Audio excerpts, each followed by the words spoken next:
श्री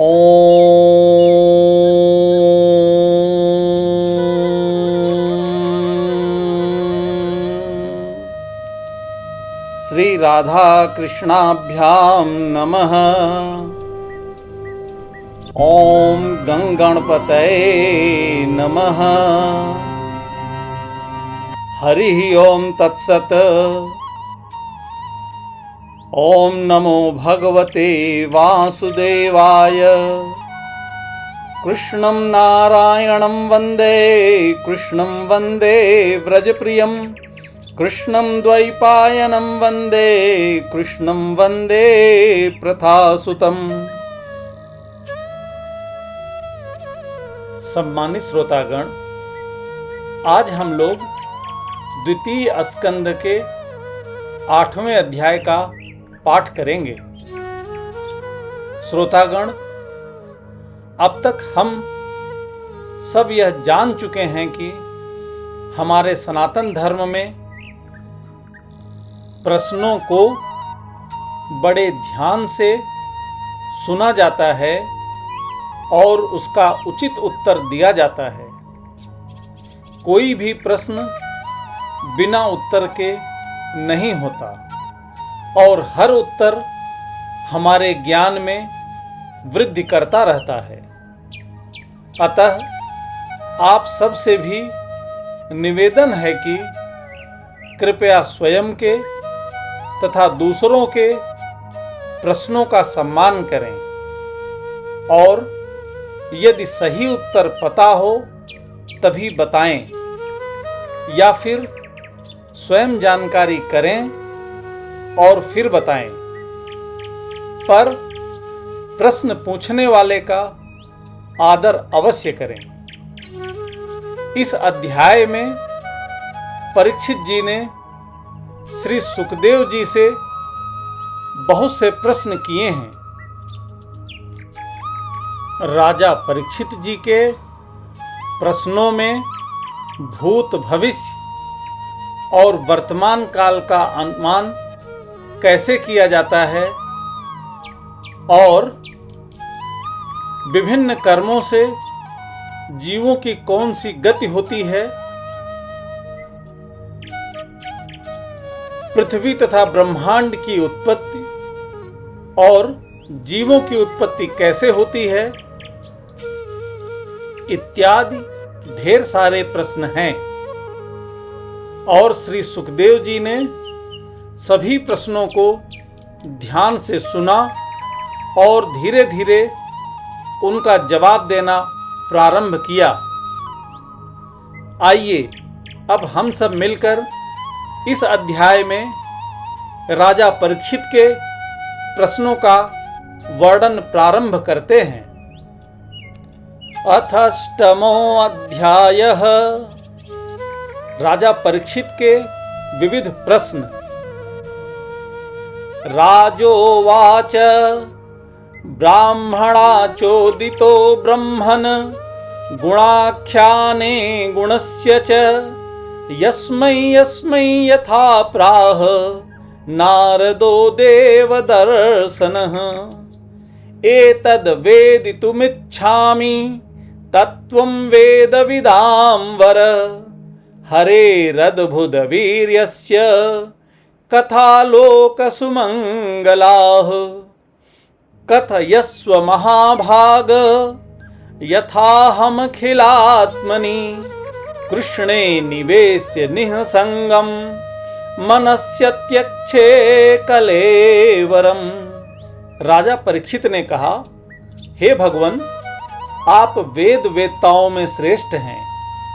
मैं आपसे यह जानना चाहता हूँ कि जब ब्रह्मा जी ने निर्गुण भगवान के गुणों का वर्णन करने के लिए नारद जी को आदेश दिया, तब उन्होंने किन किन को किस रूप में उपदेश किया। एक तो अचिंत शक्तियों के आश्रय भगवान की कथाएं ही लोगों का परम मंगल करने वाली हैं। दूसरे देवर्षि नारद का सबको भगवत दर्शन कराने का स्वभाव है। अवश्य ही आप उनकी बातें मुझे सुनाइए।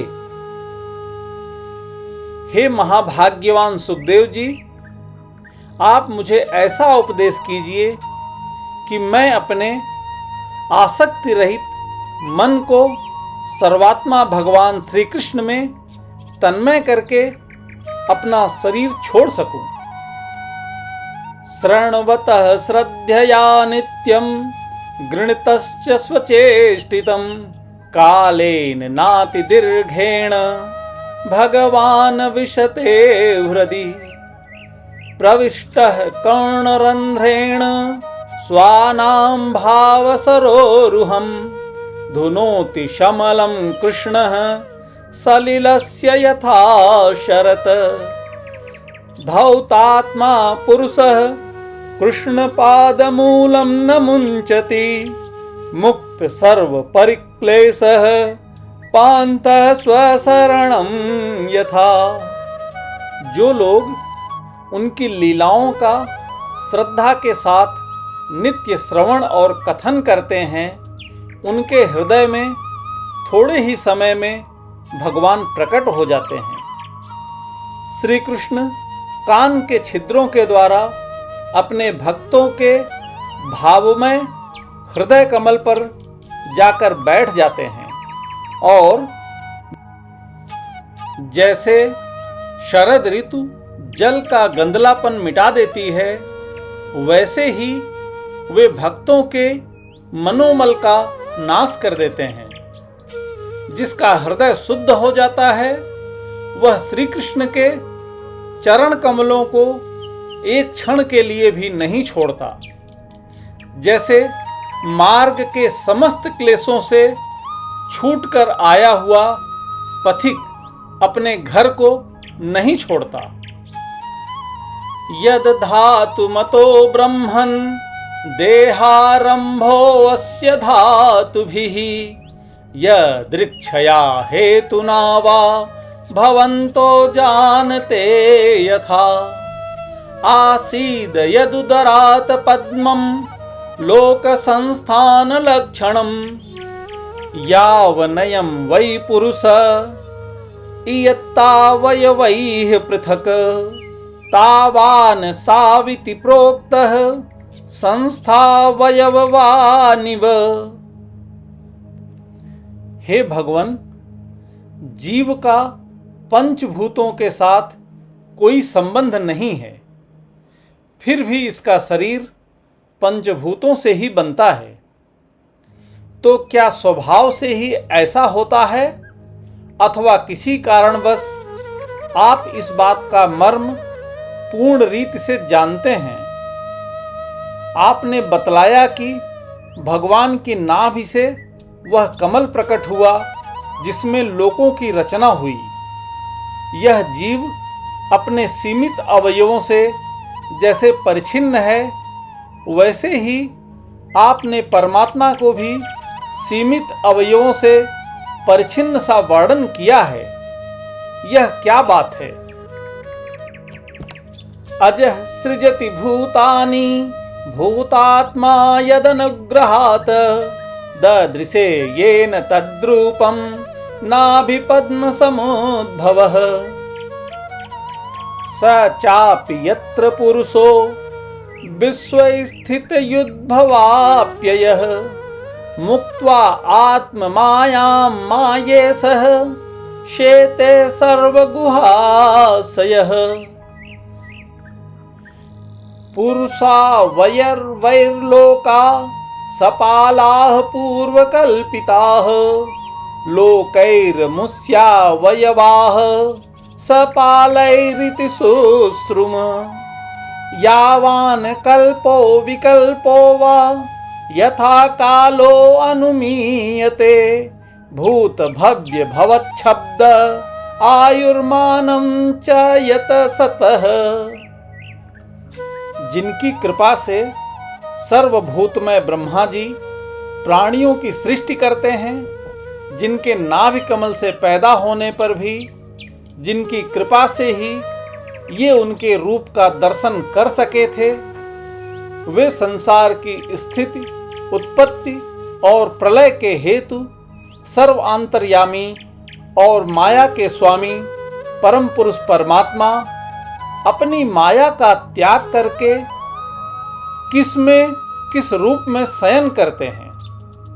पहले आपने बतलाया था कि विराट पुरुष के अंगों से लोक और लोकपालों की रचना हुई, और फिर यह भी बतलाया कि लोक और लोकपालों के रूप में उनके अंगों की कल्पना हुई। इन दोनों बातों का क्या तात्पर्य है? महाकल्प और उनके अंतर्गत अवान्तर कल्प कितने हैं? भूत, भविष्यत और वर्तमान काल का अनुमान किस प्रकार किया जाता है?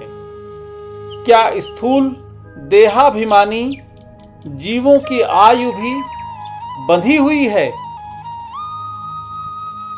कालस्यानुगतिर्यातु लक्ष्यतेऽण्वी बृहत्यपि यावत्यः कर्मगतयो यादृशीर्द्विजसत्तम। यस्मिन् कर्म समावायो यथा येनोपगृह्यते गुणानां गुणिनां चैव परिणाम अभीप्सताम्। भूपातालक कुव्योम्य ग्रह नक्षत्र भूभृताम सरित्स समुद्र दीपानां संभवश्चैतदोकसाम्। हे ब्राह्मण श्रेष्ठ, काल की सूक्ष्म गति, त्रुटि आदि और स्थूल गति, वर्ष आदि किस प्रकार से जानी जाती है? विविध कर्मों से जीवों की कितनी और कैसी गतियां होती हैं? देव, मनुष्य आदि योनियां सत्व, रज, तम इन 3 गुणों के फलस्वरूप ही प्राप्त होती हैं। उनको चाहने वाले जीवों में से कौन कौन किस किस योनि को प्राप्त करने के लिए किस किस प्रकार से कौन कौन कर्म स्वीकार करते हैं? पृथ्वी, पाताल, दिशा, आकाश, ग्रह नक्षत्र, पर्वत, नदी, समुद्र, द्वीप और उनमें रहने वाले जीवों की उत्पत्ति कैसे होती है? प्रमाणं मंडकोशस्य बाह्याभ्यंतर भेदतः महतां चानुचरितं वर्णाश्रम विनिश्चयः। युगानि युगमानं च धर्मो यस्य युगे युगे अवतारानुचरितं यदाश्चर्यं तमं हरे। नृणां साधारणो धर्मः स विशेषश्च यादृशः श्रेणीनां राजर्षीणां च धर्मः कृच्छ्रेषु जीवताम्। ब्रह्मांड का परिमाण भीतर और बाहर दोनों प्रकार से बतलाइए। साथ ही महापुरुषों के चरित्र, वर्णाश्रम के भेद और उनके धर्म का निरूपण कीजिए।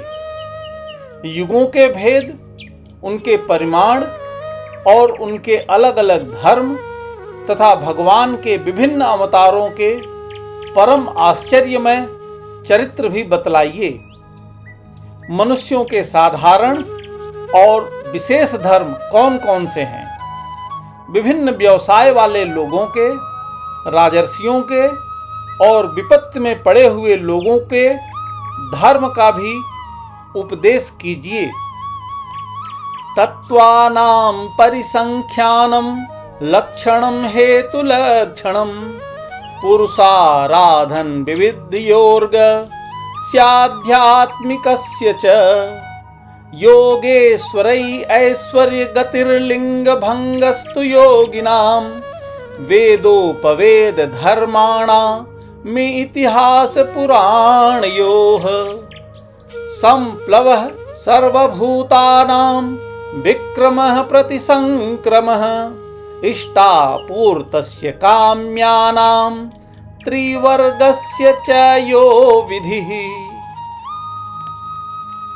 तत्वों की संख्या कितनी है, उनके स्वरूप और लक्षण क्या हैं, भगवान की आराधना की और आध्यात्म योग की विधि क्या है, योगेश्वरों को क्या क्या ऐश्वर्य प्राप्त होते हैं तथा अंत में उन्हें कौन सी गति मिलती है, योगियों का लिंग शरीर किस प्रकार भंग होता है, वेद उपवेद धर्मशास्त्र इतिहास और पुराणों का स्वरूप एवं तात्पर्य क्या है, समस्त प्राणियों की उत्पत्ति स्थिति और प्रलय कैसे होता है, बावली कुआं खुदवाना आदि स्मार्त यज्ञ यागादि वैदिक एवं काम्य कर्मों की तथा अर्थ धर्म काम के साधनों की विधि क्या है,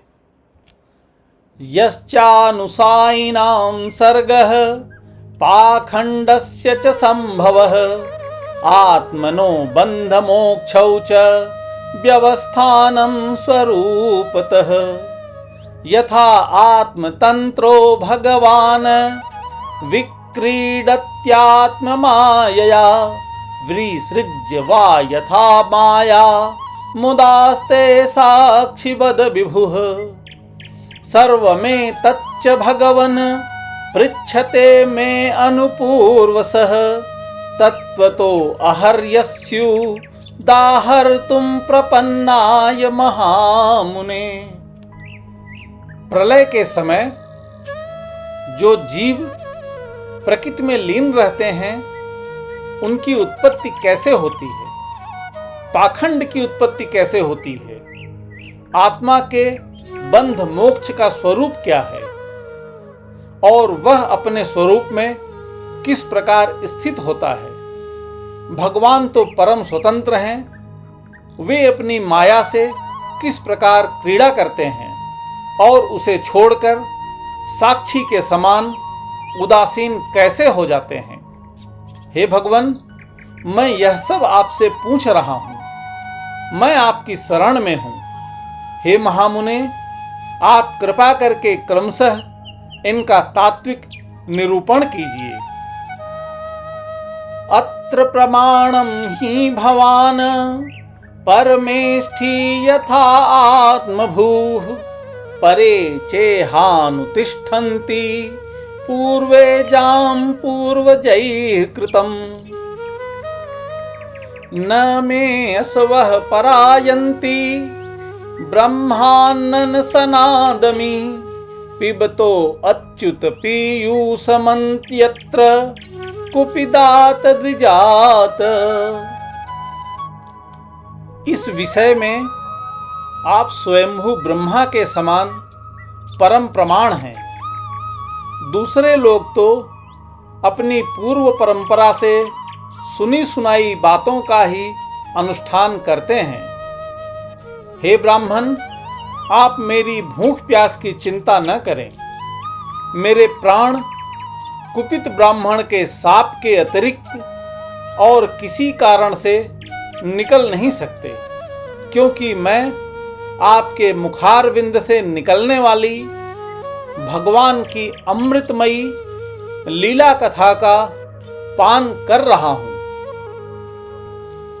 सूत उवाच स उपामंत्रितो राज्ञां कथयामिति सत्पतेः ब्रह्मरातो भृशंप्रीतो विष्णुरातेन संसदि प्राह भागवतं नाम पुराणं ब्रह्म संहितं ब्रह्मणे भगवत प्रोक्तं ब्रह्मकल्प उपागते यद यत परिच्छिद दृषभः पाण्डुनामनुपृच्छति आनुपूर्वर्येण तत्सर्वमाख्यातु मुपचक्रमे। सूत जी कहते हैं, हे सौनकादि ऋषियों, जब राजा परीक्षित ने संतों की सभा में भगवान की लीला कथा सुनाने के लिए इस प्रकार प्रार्थना की, तब श्री सुखदेव जी को बड़ी प्रसन्नता हुई। उन्होंने उन्हें वही वेद तुल्य श्रीमद् भागवत महापुराण सुनाया जो ब्राह्म कल्प के आरंभ में स्वयं भगवान ने ब्रह्मा जी को सुनाया था। पांडु वंश शिरोमणि परीक्षित ने उनसे जो जो प्रश्न किए थे वे उन सब का उत्तर क्रमशः देने लगे। इति श्रीमद्भागवते महापुराणे पारमहंस्यां संहितायां द्वितीय स्कंधे प्रश्न विधिर्नामा अष्टमो अध्यायः। हरि ओम तत्सत्, हरि ओम तत्सत्, हरि ओम तत्सत्। कृपया लाइक, शेयर और सब्सक्राइब करें।